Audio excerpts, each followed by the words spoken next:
87. Yang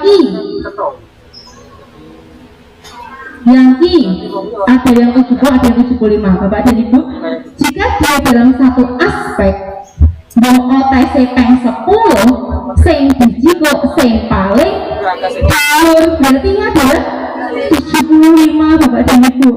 Kecuali nek aspeknya beda kaya sing 4.4 produk dan proyek kan beda aspeknya, berarti dirata rata 75 tambah 82 dibagi 2, jawabannya adalah 79. Tadi betul Bapak dan Ibu? Oke, jadi jenengan itu kalau menulis membuat nilai keterangan gak usah banyak-banyak sih juga yang paling tinggi gitu ya. Kadang malah jenengan langsung diregedek di roto-roto Bapak dan Ibu. Panjenengan seperti itu, saya juga seperti itu, tenang saja. Yang terpenting kita tahu konsep yang benar, betul. Media pembelajaran Bapak dan Ibu, ini klasifikasinya banyak, jadi Bapak dan Ibu bisa milih yang mana saja. Intinya media itu mengkonkretkan sesuatu. Kayak saya tadi cerita bahwa murid saya itu nggak tahu yang namanya Sayuti Melik, ngertinya wedok. Setelah saya lihat gambarnya, oh ternyata laki-laki. Jadi mengkonkretkan sesuatu yang abstrak. Kemudian membesarkan yang kecil, mengecilkan yang besar, menjauhkan yang dekat, mendekatkan yang jauh. Arab sinau tentang Borobudur gak usah tekan Borobudur, petak kewe video ini. Karena aku Borobudurnya atom, Borobudurnya gede. Dan yang terakhir tentu saja meningkatkan motivasi peserta didik. Ini ada contoh media kekinian, walaupun media yang lama juga penting ya, konvensional penting. Ini ada media yang dibuat teman saya. Dalam satu media ini bisa membelajarkan penyajian data dengan berbagai bentuk. Yang ini dalam satu media namanya Water Cycle Box, mengajarkan 3 muatan pembelajaran IPA, Bahasa Indonesia, dan SBDP. Nah, kalau ngomongin konvensional, Bapak dan Ibu ingat nggak ya? Dulu kalau disuruh pembelajaran menggunakan papan yang ada pakunya sama bawa karet, jadi pembelajaran apa? Pasilet Bapak dan Ibu.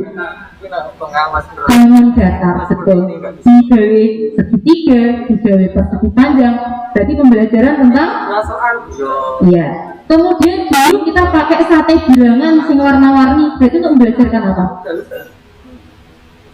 Bilangan sing dipindah-pindah gitu loh. Ada di atas lemari nggak pernah dipakai biasanya.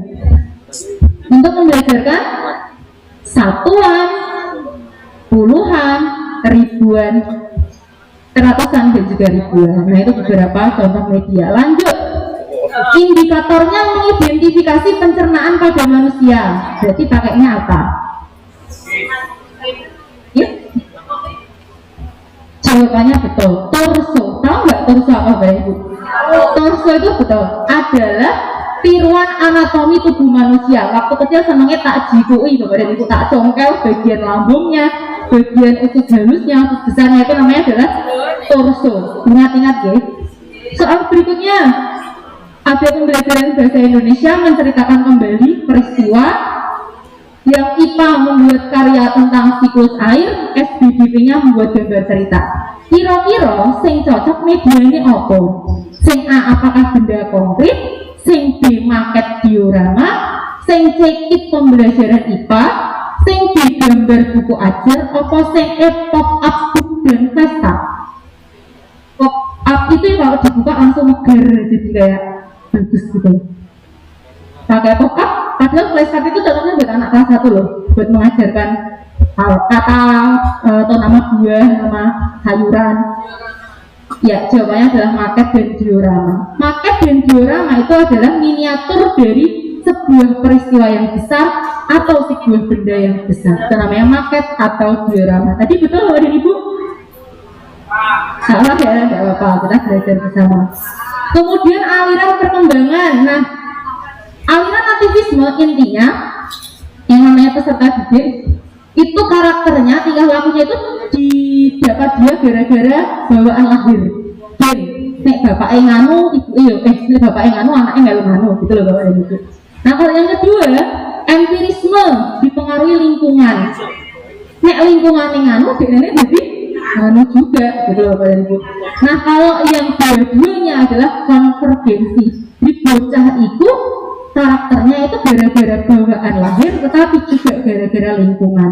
Nah, Edgar Dewantara sendiri itu bilangnya bahwa pendidikan di Indonesia itu alirannya konvergensi. Soalnya sekarang Roni berasal dari keluarga dengan latar belakang baik, tetapi di lingkungan tempat tinggalnya ia ini ketutupan tulisannya, Mas. Bisa dilihat enggak ya? Nggak bisa baca soalnya. Bergaul dengan teman-temannya yang berperilaku buruk. Lama-kelamaan Roni meniru kebiasaan teman-temannya dan menjadi anak yang pemarah, pembantah, pembangkang. Berarti alirannya apa, Mbak dan Ibu? Ya, jawabannya adalah empiris. Tidak bisa dibaca.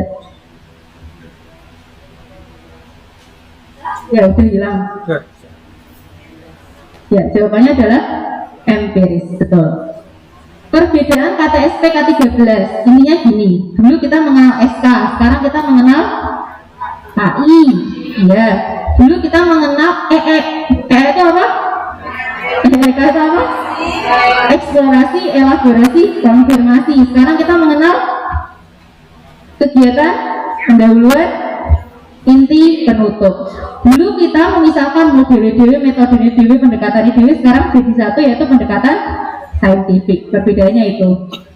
Nah, guru itu dia melakukan kegiatan yang beragam, menyiapkan media, sumber belajar, memfasilitasi terjadinya interaksi antar peserta didik, melibatkan peserta didik secara aktif dalam setiap kegiatan pembelajaran, memfasilitasi peserta didik melakukan percobaan. Itu masuknya elaborasi, eksplorasi, konfirmasi, browsing atau CTL. Intinya itu kan kegiatan inti loh. Kegiatan inti itu sama dengan apa? Elaborasi, Bapak dan Ibu. Jadi eksplorasi ini pada pendahuluan, digali apa yang dimiliki peserta didik, baru kemudian dilakukan pembelajaran intinya pada elaborasi. Nah, lanjut dengan sudah hafal satu materi pedagogi. Tak tekannya ya Bapak dan Ibu ya. Oke. Kita mulai ini materi yang paling super banyak, bahasa Indonesia. Nah, bahasa Indonesia itu jenis paragraf berdasarkan isinya. Yang pertama eksposisi. Eksposisi itu memberikan penjelasan secara singkat jelas. Biasanya kita akan kayak mengambil satu benda kemudian dijelaskan. Contohnya pepaya. Pepaya adalah buah-buahan yang mengandung vitamin A, vitamin B atau zat papain yang baik untuk pencernaan. Itu berarti di sana dia menjelaskan suatu hal yang penting tapi singkat. Itu namanya adalah eksposisi. Nah, deskripsi menggambarkan seolah-olah kita ada di sana. Oh, ngomongnya tentang parangtritis, berarti parangtritis itu ombaknya berbunyi banyak, pasirnya warnanya hitam, seolah-olah kita di sana. Yang ketiga namanya adalah persuasi dan argumentasi. Jadi podo mengajak, mengaruhi. Tapi nek sing persuasi mempengaruhi untuk hal yang belum tentu kebenarannya. Kalau argumentasi sudah jelas kebenarannya. Nggak usah suntik dong, nggak usah vaksin dong. Soalnya kalau vaksin itu bikin meninggal dunia. Itu persuasi.